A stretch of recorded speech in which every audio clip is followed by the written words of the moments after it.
Welcome to another episode of Dude, Is This Thing On? I'm your host, Tyler Daswick, and joining me, our illustrious producer, Emilio Cariati. How's it going, everybody? Emilio, we've got a good show for the people today. We made a promise, and we said we are going to talk about Black Panther. And, as the Dude, Is This Thing On? Fans, no. Really had to search for that word. Yeah, right. we are good on our promises. Definitely. I definitely update every week. So The world's greatest fucking producer. Not a single hitch. Yeah, no problems. So we've got a show centered around Black Panther today. We're going to start with a little bit of a sort of a lead-in conversation about the Marvel Cinematic Universe as a whole. Then we're going to break down the movie. And that will be like a spoiler-filled conversation, I anticipate. Yeah. Don't watch or listen to this podcast if you haven't seen Black Panther or anything. So Right. And then we're closing with the classic GB. Awesome. I'm ready. I'm all lubed up. Beautiful. All right. Well, I wanted to start by talking about Marvel in general because I feel like everything in relation to Black Panther from like a critical standpoint sort of starts with this idea that Marvel has a sort of formula to its movies, and that formula spits out a product that has a baseline of competence. And a lot of talk about Black Panther was about how it sort of relates to that baseline. So let me start by asking you this. Like, what is your overall impression or level of attachment to Marvel movies as a whole? None whatsoever. I have zero attachment to those movies. Seriously? There's like 2 movies in the entire series that I would consider like standalone good movies that don't rely on any outside influence from any of the other Marvel comic movies or whatever. And that is the classic Iron Man. Everyone can agree that Iron Man 1 is perhaps the best MCU movie. And then I personally always liked the original Captain America. I know that movie gets shit on a lot. I don't really know why. It's all right. It's a good movie. I thought it was fine. I thought it was a cool movie, and I like Captain America, so fuck it. Fuck you. But pretty much any other movie outside of those 2 is just like you said, super formulaic. And I know people are like, well, I go to Marvel movies for the formula. And I'm like, okay, cool. That's cool. If you like Marvel movies, then just continue watching Marvel movies because they're all the exact fucking same. They follow the exact same formula, and they don't take any risks. It's fine. Different strokes. But for me, I need a little bit more of a mix-up every now and again, right? And so you say Marvel Universe movies, they have a formula, they stick to it, and in the end, they get a baseline result. But I always ask this question, isn't that the definition of a B movie? They do the average and they get an average sort of reaction to it. That is the definition of B. If I got B's all throughout high school, no one would say that I was a spectacular fucking student, okay? Right. I would just be an average student. So my whole point is Marvel comic movies are fine. Every single one of them is pretty much a B movie, but people treat them with such fucking reverence. I don't get it, dude. It's okay. They're fine. And Black Panther was okay. We'll talk about it. It wasn't bad. It wasn't great either. It served its purpose, but people blow it out of the water. Oh my God, Guardians of the Galaxy. Did you hear the soundtrack for Guardians of the Galaxy? Cool. It was the classic rock station on 100.7. That was pretty much the soundtrack. Right. I could just listen to that without going to see the movie. So that's my take on MCU. Yeah, I mean, I think I've been wondering a lot what that formula is, and I feel like more and more it's wisecracking hero who might might have a flaw on paper, but on screen doesn't really manifest that much. Comes to encounter a villain who wants to either destroy the world or dominate it. And the villain has to prove that they are more powerful than the villain. So there's no anticipation or suspense. No, you know exactly what you're getting. Right, and yeah. I mean they're simple, probably to a fault. Well, yeah, that's my point. Is it's really twofold. They're like superhero James Bond movies. If you watch any James Bond movie from like post Sean Connery to right after Pierce Brosnan, like Daniel Craig era, they all follow the same plot. There's world domination. Dr. Evil is trying to like get $1 million or else blow up the moon. And that's it. And he loses at the end every single time. And that's a Marvel movie to a fault, like you said. They will never stray from that formula, even their TV shows. Right. I mean, I think that is a whole other conversation. Is I think these movies are like watching episodes of television, and I don't like that. But that's sort of like a structural issue of the studio. But I lost my train of thought. Oh, God. My point that I was working toward is just nothing happens in these movies. No, it's really boring. For as much as people want to, because I think a lot of the love is they pulled it off, and these heroes that I loved as a kid in comic books are on screen in a way that feels sort of true to that fanboyism and that love and. Wow, I can't believe they did it. And that was a big thing about the Avengers is I can't believe they pulled off all these heroes all together. But what really disappoints me about these movies over and over is that from one movie to another, nothing changes and I don't even mean from like a writing standpoint. I mean that the effects of one movie don't really ripple into the dozen odd movies that follow it. And they sort of try to pass off these sort of low stakes minor changes like, you know, who cares about him? Quicksilver dying in Avengers 2 and oh man, isn't Elizabeth Olsen's character so crushed?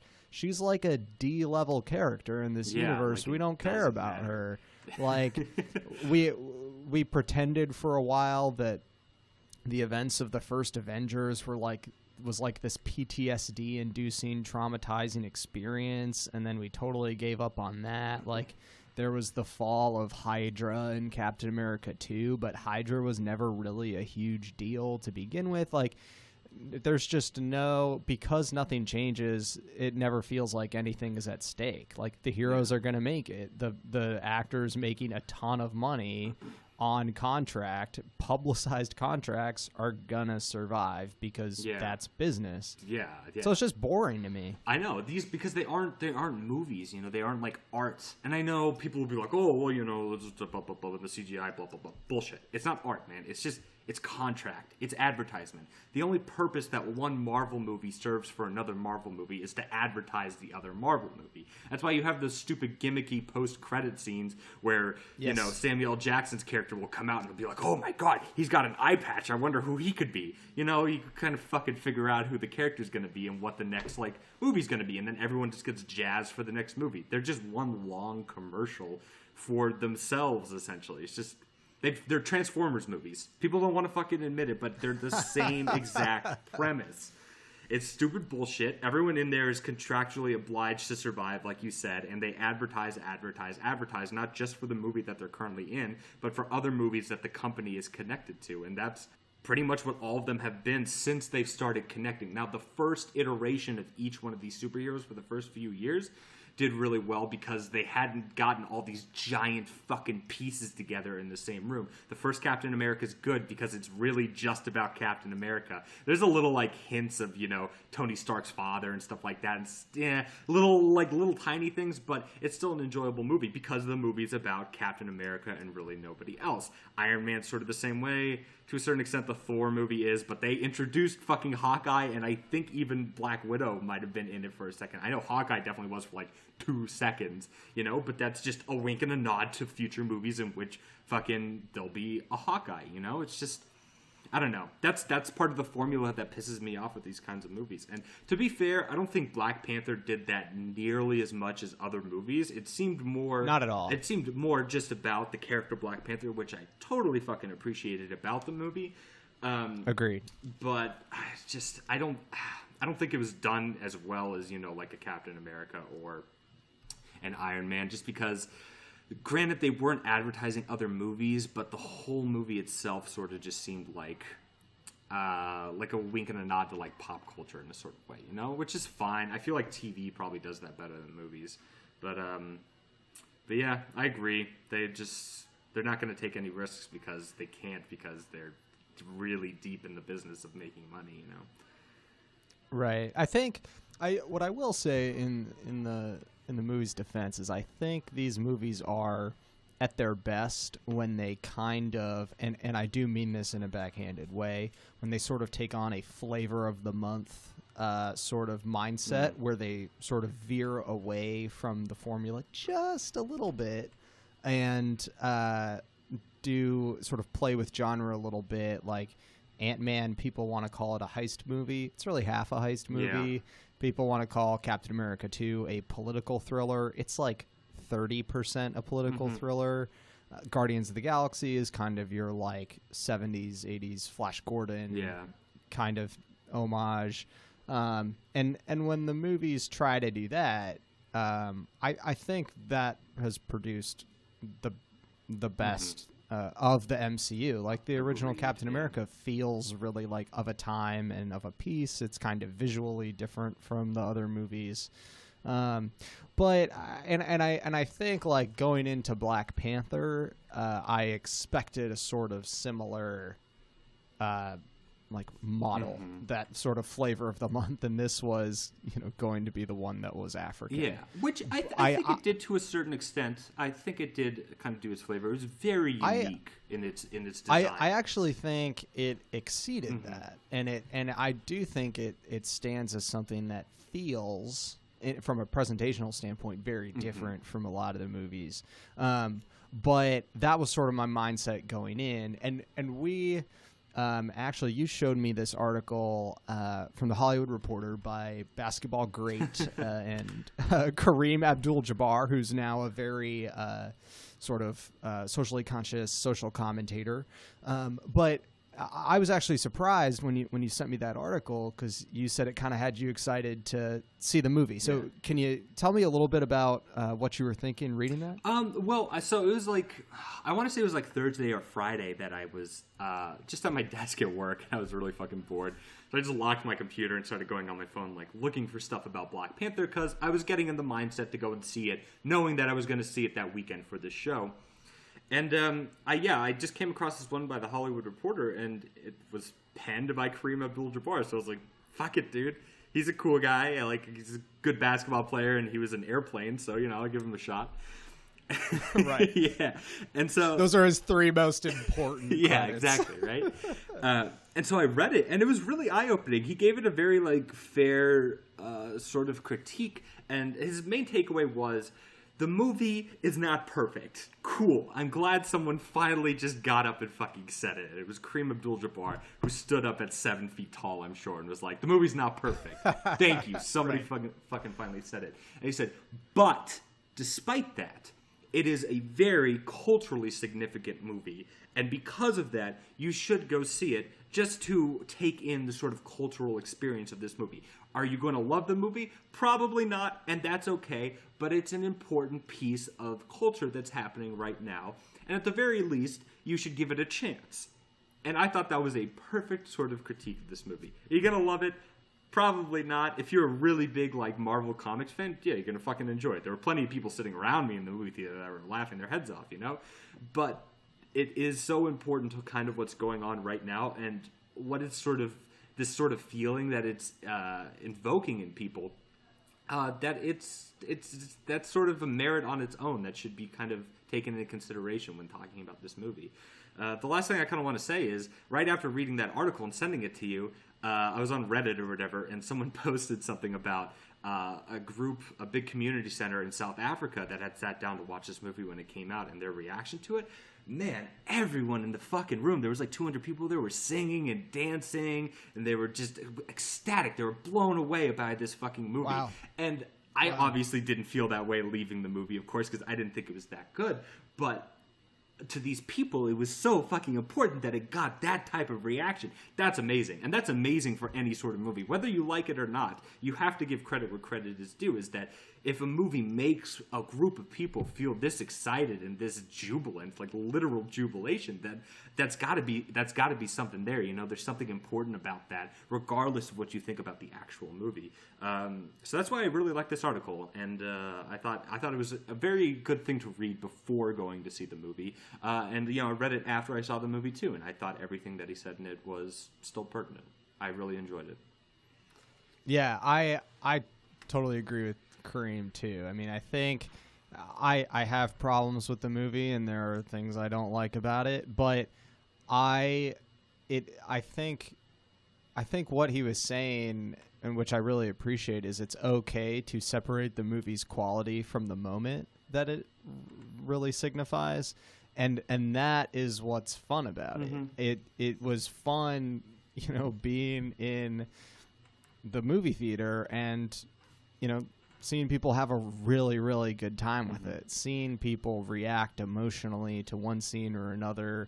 I walked into work today, and I sit next to this guy, Andre Henry. He's our managing editor here, and he has a very rich background in social activism and has done a lot of work with the Black Lives Matter movement, and that is a huge part of his life and his experience. And so, and I know he had gone to see the movie, and so I said, "What'd you think?" And he said, "Man, there were parts where I was just crying throughout, and blah blah blah." And he really found like a lot to connect to in regards to this movie that obviously I am not going to connect to as a white dude. And it was so interesting talking to him because he was, literally pulling away conflicts and messages and takeaways that I couldn't have taken away just because of who I am and who he is.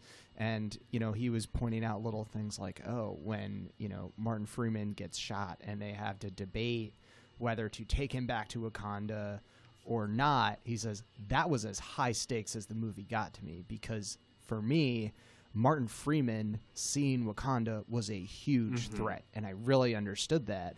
And that isn't something that landed for me watching the movie. And so what has kind of been illuminated, what the article illuminated, and sort of what reading about it and listening to Black thinkers talk about the movie has given me an appreciation for the moment that this movie is, and I can just sort of let it be that regardless of how I feel about the movie. I think the movie's good. I don't think it's a masterpiece. Yeah.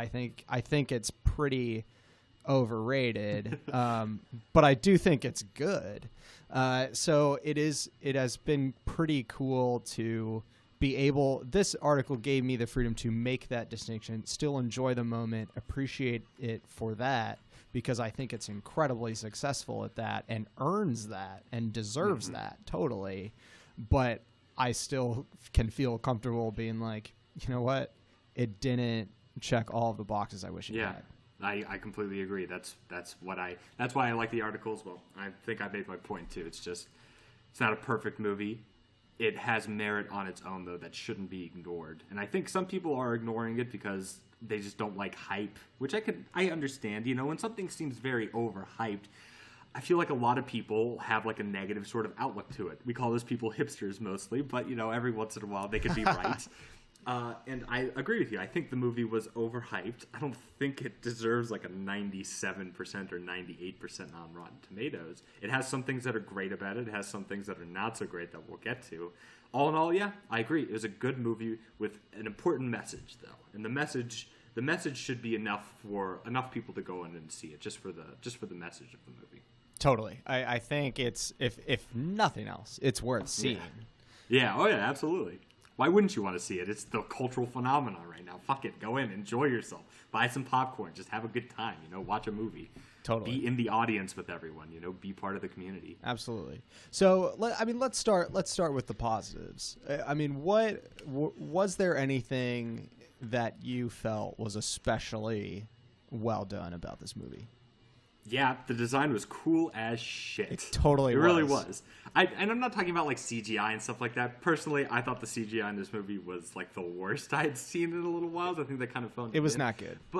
But the design of particularly the city of Wakanda, I guess the nation, but the city that they go into was awesome, man. The entire time where they were walking around in the markets and stuff like that, and there's graffiti on the walls, it looked like I've never been to Africa currently or personally, but I've been to South America and Latin America and stuff like that, and it sort of has a similar sort of aesthetic to it, where it looked like an African city that would be 100 years technologically in the future. They captured that fucking perfectly. They nailed it. They nailed that. They nailed the costumes that they probably would have worn, where it's it's African traditional, but it's also Western influence as well because of colonialism. They did a fucking awesome job with that. I thought that was probably the best part of the movie. Was just everything was colorful and beautiful, and it's just everything popped, And then the music was also good too. Fuck. Oof. Kendrick Lamar helped with the soundtrack, and he had a few original songs. So the music was really good, and I never got like that bored with it. Every single time where I thought like the music kind of doesn't fit here, something would happen, and then like a fresh beat would come in and change the tone of the music, which would change the tone and meaning of the scene. So if I had to say two really, really good net positives, it would be the design and the music for that movie were A+, definitely. Yeah, and that this ties back to what I was saying about flavor of the month. Is I think there's a version of this movie that sort of treats itself as the token black movie of the Marvel franchise. A little, yeah. Yeah, but I don't think this movie does that because there is so much ownership over the Africanness of everything. I think the costumes are incredible. I totally agree. I think the music is wonderful. I mean, everything just like seeps with that distinct regionality and cultural. There's so many cultural touchstones and stuff that I'm sure had significance that I didn't pick up on, and I'm sure why people like Andre found so much to attach to.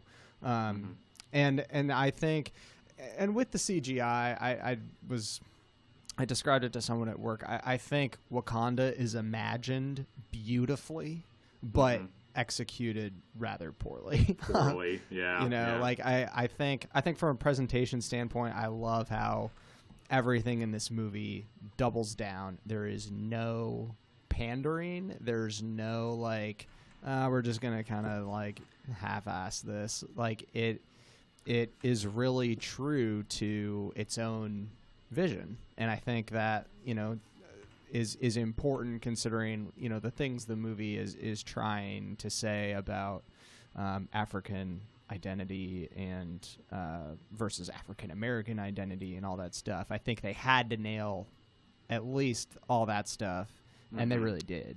Yeah, I think they did it wonderfully. I think you said something about the regionality of this movie. That's exactly what I was trying to say. Is like, I like movies that take me to a place I've never been before, and make me feel like I've been there. That's sort of why I like, James Bond movies and stuff like that. When he's in Shanghai, I get to kind of travel to Shanghai without actually traveling to fucking Shanghai, And here you get to travel to what hopefully the Congo looks like in 100 years, or Kenya looks like in 100 years or something like that. And I think I'm so sick of movies that take place in fucking New York and Los Angeles. Oh my I just gosh, don't give a shit. All the Avengers movies, they take place in some unnamed city. It's fucking New York. And if it's not New York, then it's Chicago. And if it's not Chicago, then it's fucking L.A. Like, I know there's more than 3 cities in the United States. There's more than 3 cities in the world. Take us somewhere else. And this did it perfectly. It was a fictional place, but it was an amalgamation, a culmination of all these different cultures that make up Eastern Africa, Eastern Africa. Sorry, geography. That make up Eastern Africa. And they just did it really well. And I was like captivated just by that. I was waiting for each scene to transition so I could see like what new like thing I could see.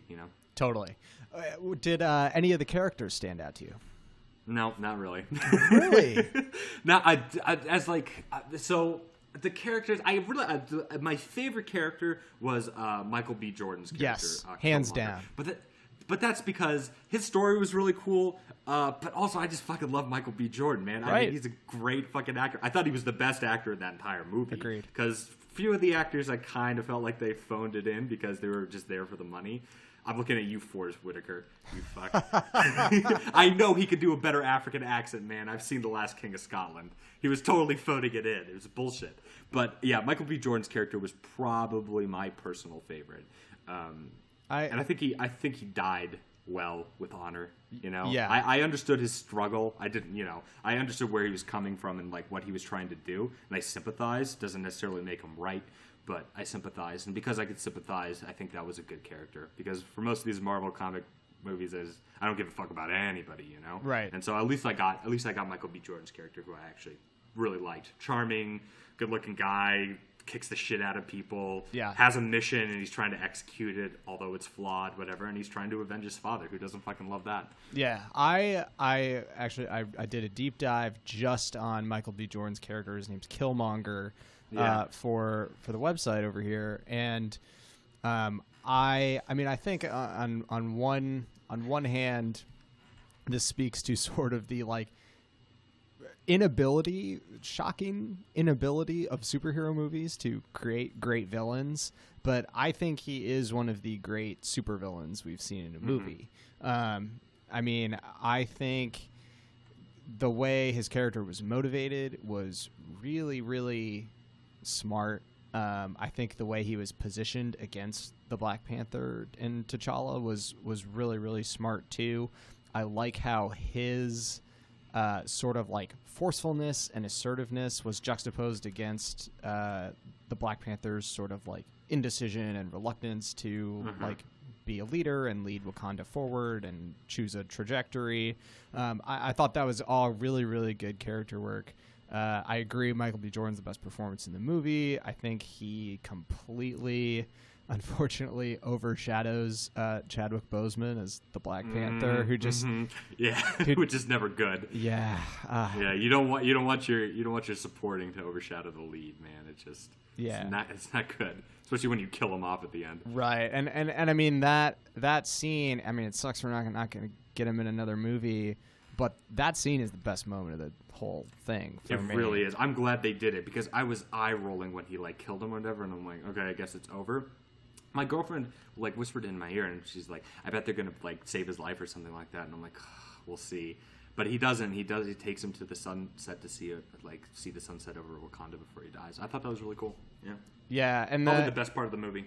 Yeah, I agree. And his sort of like final soliloquy was really beautiful. And I thought what I appreciated too about the moment is it seemed like they could tell he was going to be at the very least a sympathetic character, at the very most probably like a very attractive character in the sense that like people would find him magnetic and charismatic and be really invested in his story too.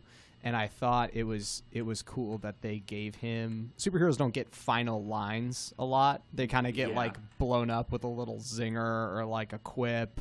But he was really treated with a lot of dignity by the writers and by Ryan Coogler, the director.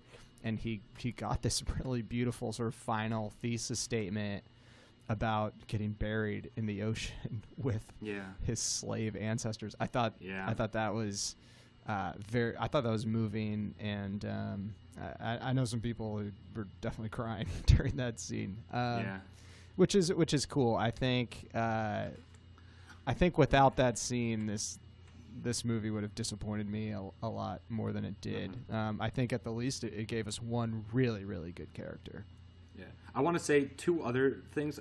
I will say that soliloquy at the end was really good. Like the whole rather die free than live a slave sort of mentality. Yes. But there were two other scenes that I thought were really good. Technically three, but two of them kind of meshed together. Okay. Where the scenes where after they drink the Black Panther juice and they turn back into the Black Panthers or whatever, they have those moments with their fathers, which I thought was really fucking cool too. So yeah, I'd say the last scene's the best with Michael B. Jordan dying into the sunset.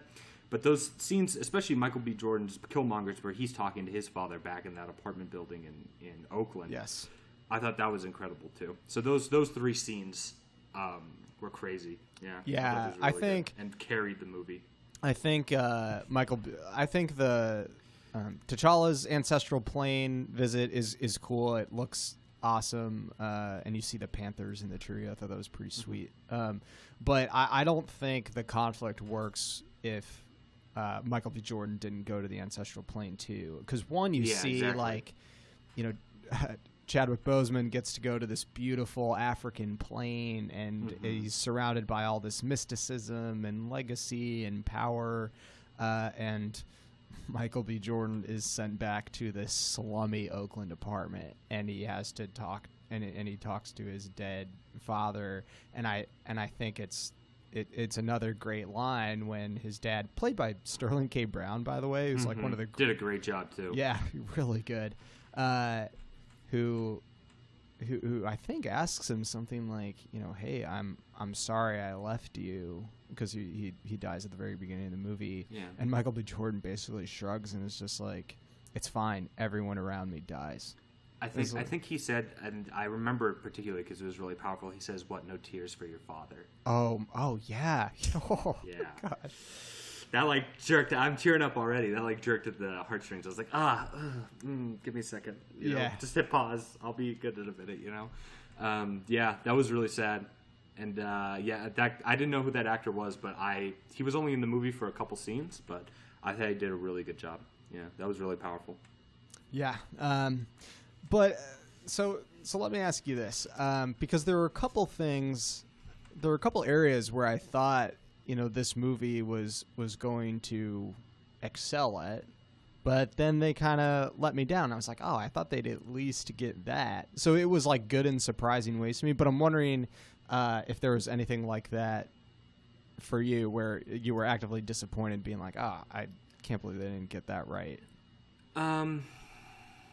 Not really. And my thing was, especially with these movies, and I'm doing this more and more with just any movie I go and see in theaters, is I really go in, A, blind, and B, with like little to no expectations, you know? If I'm going to be surprised, I'd like to be surprised, whether good or bad. So I can't say that there was anything that let me down, because I didn't really have any expectations for them to let me down on. One thing that bothered me that I don't know, so did you stay to is there a post-credit scene? I have to ask that because I didn't even stay like all the post-credits. Is there some sort of post-credit like clip in this movie? I think there is. I didn't stay either, though. Oh, shit. Well, I don't know what the post-credit scene is, and it might clear up this issue that I have, but if it doesn't, here's the fucking problem. What the fuck happened to Martin Freeman's character? He was piloting that drone thingy, and then the lab kind of blew up, but it kind of made it look like he was running away. But they never talk about him dying. They never are like, damn, that poor white boy died. They never showed a body, but then he never popped up by the end of the movie either to be like, I'm all right, guys. Don't worry, I won't like reveal your secret. So like that big conflict that they set up where they're like, oh, should we have this CIA operative whose pretty much playbook for African nations is to go in during an election year and fuck them up to all high heaven so that we can still get bananas for 99 cents a pound. But they never like finished that story. And I don't know if he probably pops up at the end. It would make sense if he popped up in the last scene. But if he didn't, just like, what the fuck, man? How come we didn't like finish that out, you know? Yeah. I was really hoping they would have less jokes than they did, I guess. That's another one. They really laid it on heavy with the lame jokes. There were a couple groaners where even the kids in front of me like rolled their eyes.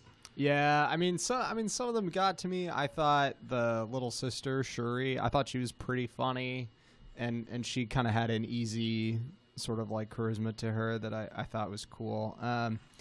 Yeah, I mean, I think I'm kind of glad in a way that they didn't ask T'Challa to be like another super funny Marvel hero. Yeah, he was a little bit more serious, which was nice. The stakes were pretty high for him, though. Right. Yeah, I don't know. I don't think I had as big of an issue with the humor. I think really it didn't undercut Michael B. Jordan at all, but it did undercut Andy Serkis plays Claw, who's sort of like the B villain. I thought really forgettable. Yeah. It's kind of too bad. I didn't realize that was Andy Serkis until you said something. I was like, "Fuck, that was." Ooh. Yeah. So I looked up the credits scenes, and they're pretty inconsequential. They unfortunately don't answer your Martin Freeman question. The first one, that's fine. T'Challa basically tells the UN that Wakanda is going to share its tech with the world. Okay, so kind of like a continuation of the end of the movie. Yeah, and then we already knew that. And then the second one. You see the Winter Soldier sort of lying on what looks like a hospital bed or something, I guess. And then a bunch of kids come over and wake him up. He wakes up, he walks outside, and Shuri, the little sister, is standing there. So we learn that the Winter Soldier is in Wakanda. Okay. Yeah, cool. Yeah, fine. Like, yeah, those don't really do it for me. No, they're just, they serve their purpose to advertise the next movie that's coming out, like I said. Yeah. What kind of bummed me out about this movie, so Ryan Coogler directed this, and he did Fruitvale Station, very good Michael B. Jordan movie, really? And then Creed. Did you see Creed? Oh, he did Creed? Yeah, man. Yeah, he's got my respects. That's a fucking awesome movie, yeah. And another great Michael B. Jordan movie. I don't know why the fuck he didn't get a nomination for that or an Oscar. But, that's for a different podcast, I guess. I thought he was the best part of that movie for sure, and he's the best part of this movie, so yeah. Makes sense. But Creed had me really pumped for the action in this movie, because Creed has awesome boxing scenes. Yeah, and they're really good. They're seriously good, really well choreographed and shot, and I was like, oh, man, Black Panther could have really cool action. I actually thought the action in this movie wasn't just average. I kind of thought it was poor. Yeah. Do you agree? Yeah. The only exception that I thought were the two, I didn't mind the two, tribal fight scenes between the big mountain gorilla motherfucker, the really big guy. Yes. And then the fight scene between him and Michael B. Jordan weren't bad either. There was a lot of MMA influences, which, again, flavor of the month. MMA is, on top of the world right now. So he got, the one big guy in, an arm bar or whatever. And I was like, okay, well, I feel like Joe Rogan should be narrating this. But I didn't think those two were bad. But every other fight scene, especially the end, battle war thing, that was really lame. I was eye rolling the entire time, and I get that their whole thing is to try and make the technology fit with kind of the tribal culturalism of African nations and stuff like that. Yeah. But they have flying spaceships and big radar guns and stuff like that. Why is the shield his cloak? He pulls out his cloak and then a little square energy paper thing he comes up in front of him that's bulletproof. I'm like, that's lame, and just the rhinos were kind of lame too. Yeah. There was also one thing in particular which really fucking irks me about the rating system that we have here in the United States, and I could talk about this for hours, but I think I know what you're gonna say. What am I gonna say? Just say it, and then if you're wrong, I'll say what I'm gonna say. But I just want to see if you can guess what I'm gonna say. When someone's throat is slit with a spear, there should be blood. There should be fucking blood. Yes. What the fuck? That one chick, the fucking security, the badass warrior princess. The general, one, yeah. She's I forget what she said. She's I die for Wakanda, and she fucking got nothing. She just falls on the ground. Not even a little bit of red. Just put some iodine on there or something. Yeah. Man. You're killing me. Nothing. And I'm well, I'm in a room with 3 8-year-olds, man. How is that going to affect their outlook on what violence is? They're not going to understand that that's TV magic. They're just going to be oh, you slit someone's neck. Blood doesn't come out. No. Obviously, I get why they did it. It's a Marvel movie. But then just don't show that scene. Yeah. If you're not going to do it right, then don't fucking do it, man. It's really lame, and it's super noticeable. It just looks like a movie that I would see on TNT, where it would be if I was watching Terminator or something like that, and someone gets their arm chopped off, and then you watch it on TNT, and you still see the arm chopped off, but they just CGI out all the blood. That's what it fucking looked like, and it just looked really lame. I hate it when movies do that, and this is a very big offender. Yeah, I do agree. I thought the 2 challenge scenes were awesome, but no, because those were just hand to hand, one-on-one no combat. blood really. Yeah. Because as soon as you see something like that happen, and there's no blood or anything, you're suddenly reminded, oh, this is a movie. They faked that. She didn't do that. and I had that multiple times in this movie where I was like, oh yeah, like I wonder how they faked that. Like, did the spear retract? And then suddenly I'm not caring about the action, and I'm thinking about how they did it. And that's it's like watching a magic trick and you can see the fucking like card come out of the guy's sleeve. You're Totally. not mesmerized anymore. You're just like, oh, what does he have? Like a little shoot up there? Is it grease? Where's that pigeon coming from? You know, like it just takes you out of the fucking show. Yeah, exactly. So here, let me ask you this, because I really like talking to you about movies in this way. If you could fix this movie, if you could make a fix or a change, what's one way you would go about doing that? One way that I could go about doing that. That is a good question, man. Because there's a few really minor things that if you fixed, probably wouldn't have like affected the outcome anyway.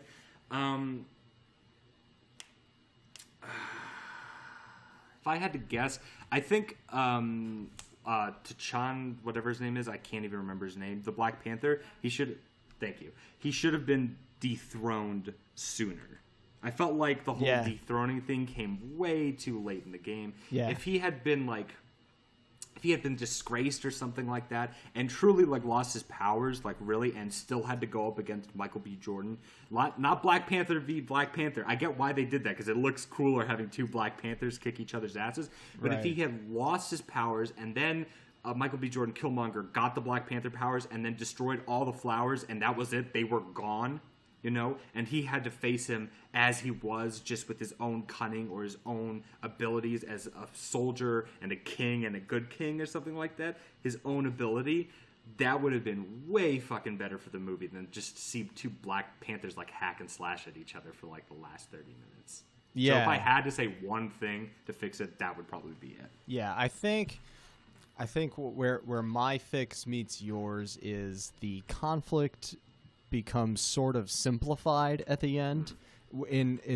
It's simplified in a movie that I think really wants to be very complicated and nuanced. So what bummed me out just a bit, and I think this is probably the one big misstep they made in Michael B. Jordan's character, is they knew they had someone with a legitimate viewpoint and an answer or a solution that people would take seriously in regards to Wakanda, because it always seemed like the movie was working toward the answer that Wakanda needs to share its wealth with the rest of the world, and it sort of needs to be able to sort of flex that prowess and affluence and development, and we were always kind of going toward that answer.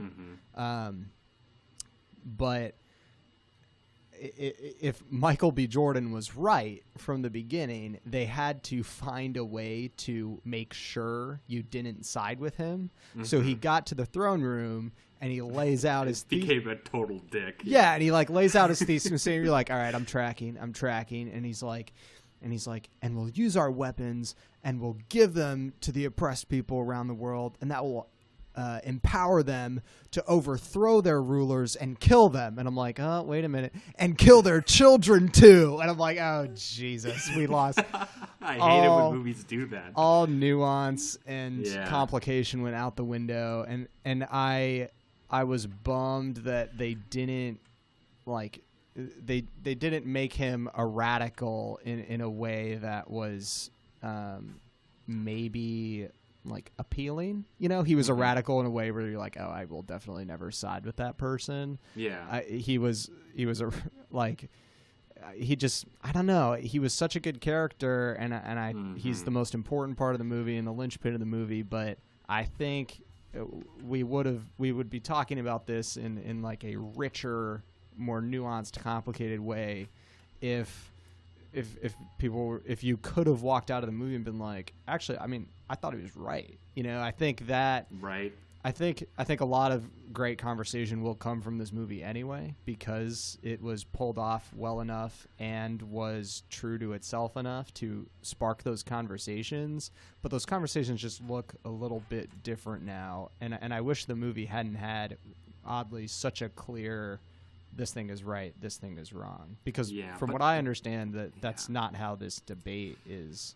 I know, going but on. it's a superhero movie. You don't Right. want the little kids coming out of the movie being like, I think the terrorist is actually a revolutionary. It's just fucking chaos, man. You get lawsuit after lawsuit. Right. That's the thing. They were trying to do this sort of like, one man's terrorist is another man's like freedom fighter sort of like thing. Yeah. Except they kind of left out the freedom fighter part and kind of just made him like a terrorist. Yeah. You know, I think Michael B. Jordan's character was supposed to... He was supposed to be more of like a Malcolm X sort of figure, while everyone else was sort of going to be like the MLK, everyone can be involved sort of thing. But then Michael B. Jordan's character was sort of the more like militant of the two, Right. It's sort of the dichotomy of the two movements in the 60s and stuff like that. I don't know if that's what their idea sort of was. I kind of picked up a little bit on that, but I don't know. Maybe I was just projecting. But I think you're right. I think they lost all nuance, like he was fighting for something that he truly believed in, avenging his father, helping oppressed people. These are your people too. How come you aren't helping them, sort of thing. Everyone Right. can get behind that. Everyone wants to help each other. But then as soon as he steps into the throne room, he chokes out that old lady. He burns all the flowers. He rapes the dog. He just turns into a giant asshole, And so you just can't sympathize with this guy anymore.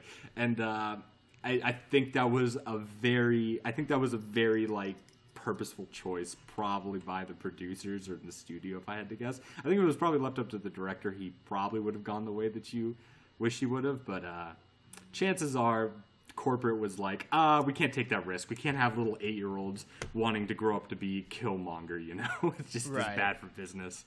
Yeah. And I do agree that I think the other fix I would make is this movie doesn't really start. The conflict doesn't really start until Killmonger walks into the throne room, but the movie doesn't really start until about 20 minutes in when we see Wakanda and we get to Wakanda. There's this weird. The opening is important when you see Killmonger's father die, but.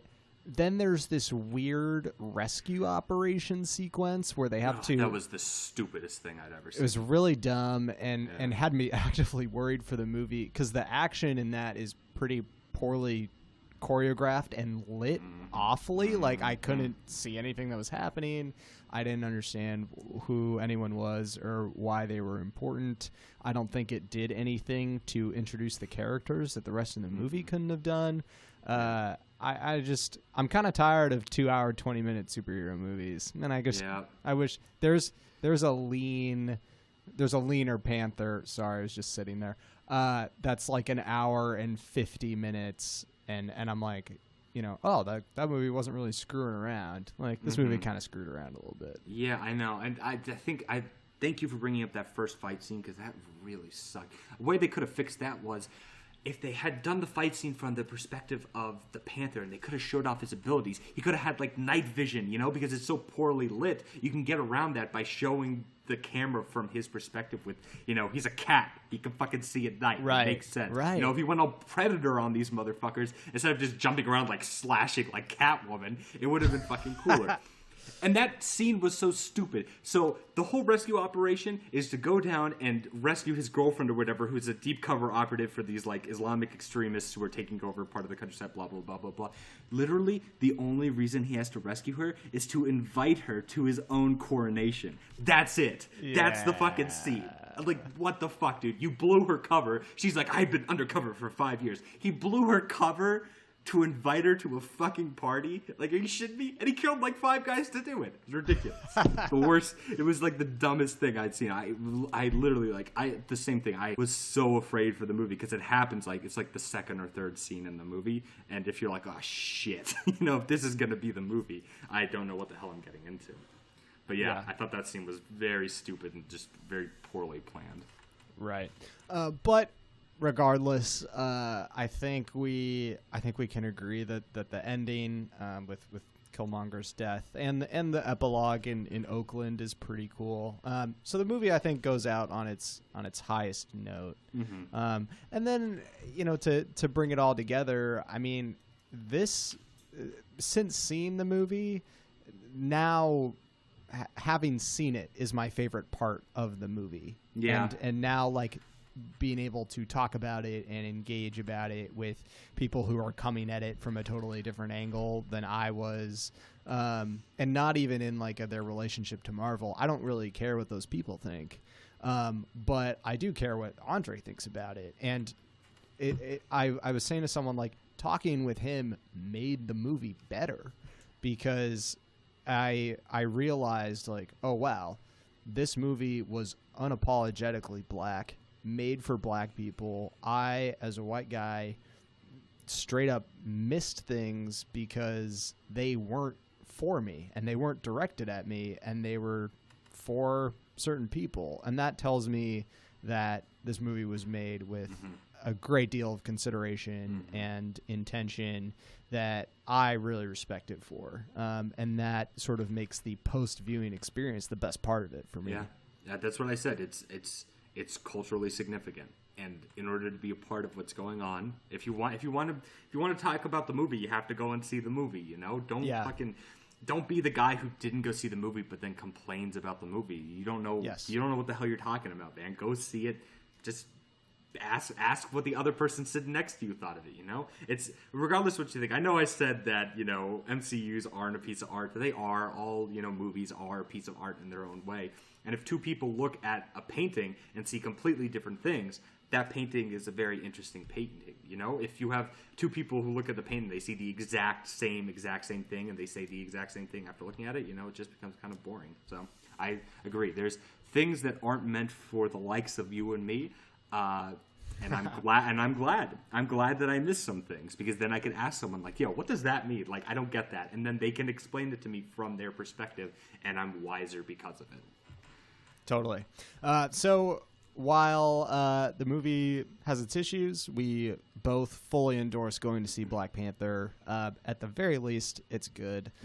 At the very most, it could be something really, really important to you. So we definitely recommend it. But speaking of recommendations, Emilio, what is sort of your like grab bag GB recommendation? My GB this week is actually pretty lame. It's a game that I'm sure millions of people already know about, because millions of people are already playing it, but I just have to say how goddamn good it's been for its entire life cycle, and that is Battlefield 1, man. I've just gotten back into Battlefield 1.